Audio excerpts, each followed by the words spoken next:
बोझ। कविता अपने माता पिता की बहुत लाडली थी। 3 बड़े भाइयों की बहन थी। कोई भी चीज मांगने पर उसी वक्त सामने हाजिर हो जाती। पूरे घर में रौब था उसका। पूरे परिवार और नौकरों पर राजकुमारी की तरह हुक्म चलाती थी कविता।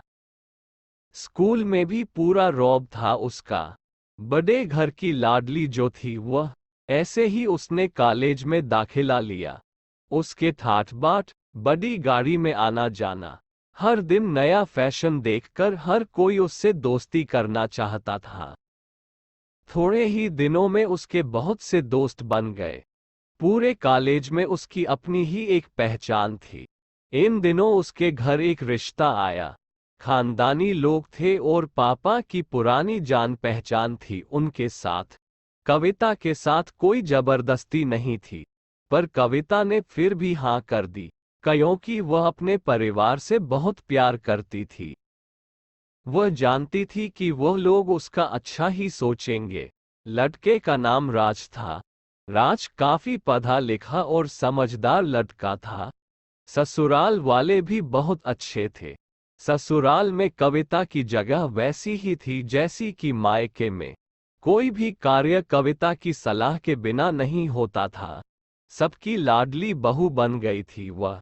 फिर उसके घर एक बेटे का जन्म हुआ। राहुल कविता को जान से प्यारा था। पोता पाकर ससुराल वाले तो फूले नहीं समाते थे।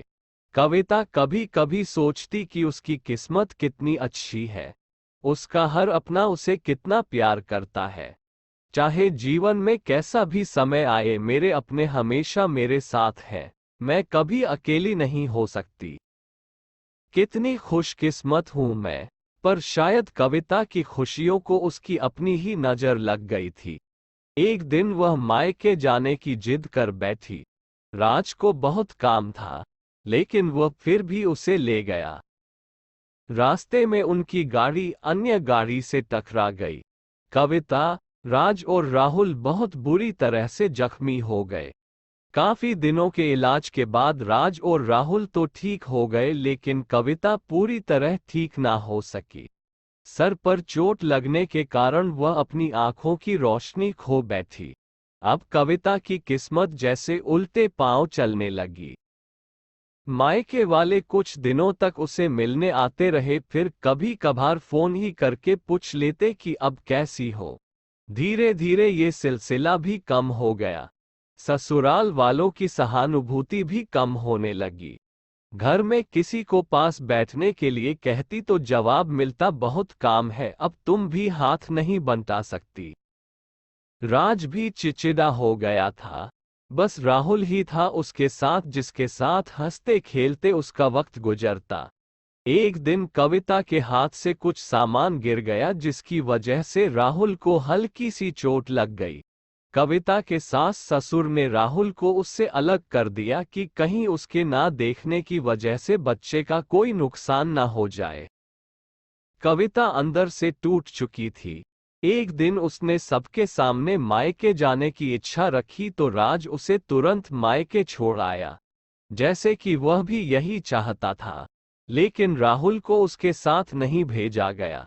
कविता कभी राहुल से दूर नहीं रही थी, पर अपनी कमी के कारण उसने ज्यादा बहस नहीं की। कविता को लगा कि वो 3-4 दिन वहां रहेगी तो थोड़ा हवा पानी बदल जाएगा, क्योंकि वह कितने दिनों से कहीं भी बाहर नहीं गई थी। घर वाले भी इतने दिनों बाद उसे देखकर कितने खुश होंगे। कविता के घर पहुंचने पर सब लोग बहुत खुश हुए। खाने में सब कुछ कविता की पसंद का ही बना था। उसने अपने मम्मी पापा और भाई भाभीयों से दिल खोल कर बातें की। उनके छोटे छोटे बच्चे भी बुआ के साथ घुल मिल गए थे। रात को सोने के वक्त जब वह कपड़े बदलने लगी तो उसे पता चला कि उसका बैग तो बहुत भरा हुआ था। वह सब समझ गई। वह बहुत उदास हो गई। कुछ दिनों तक तो सब ठीक रहा, फिर जैसे सब बदलने लगा। सबका व्यवहार बदल रहा था। वह लोग जैसे थक चुके थे उससे। सब लोग घूमा फिरा कर पूछने लगे कि राज कब आ रहा है उसे ले जाने। वह बहाना बना देती, जबकि वह जानती थी कि उस घर में अब उसके लिए कोई जगह नहीं। कविता से चलते वक्त कुछ ना कुछ नुकसान हो जाता। थोड़ी बहुत टोकाटाकी उसे सुनाई देती। वह टाल देती। एक दिन उसके हाथ से लगकर एक कीमती फूलदान टूट गया। छोटी भाभी ने बहुत हंगामा मचाया। कविता के माता पिता रोज रोज के झमेलों से तंग आ गए थे। उन्होंने राज को खुद से फोन कर दिया। राज कविता को अपने घर ले गया। कविता को अपने परिवार वालों से ये उम्मीद ना थी, जिस कविता के कहे बिना घर में एक पत्ता भी नहीं हिलता था। उस घर के लिए वह अब बोझ बन चुकी थी। राज के साथ ससुराल आते वक्त वह बहुत खुश थी, क्योंकि वह अपने घर जा रही थी, अपने जिगर के टुकड़े राहुल के पास। परंतु ये खुशी भी कुछ पल की ही थी। सारा बंदोबस्त पहले ही किया हुआ था। कविता को सीधे ऊपर वाले कमरे में पहुंचा दिया गया। राहुल से दूर रहने की सख्त चेतावनी दी गई। एक कामवाली लता को उसकी जिम्मेदारी सौंपी गई, जो उसके खाने पहनने जैसी जरूरतों का ध्यान रखती। कविता ज्यादातर चुप ही रहती। कभी कभी कामवाली लता से थोड़ा बतिया लेती। उसके जरिए राहुल का पता चल जाता।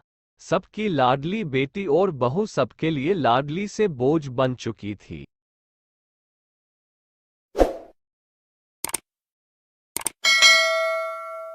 Thanks for watching.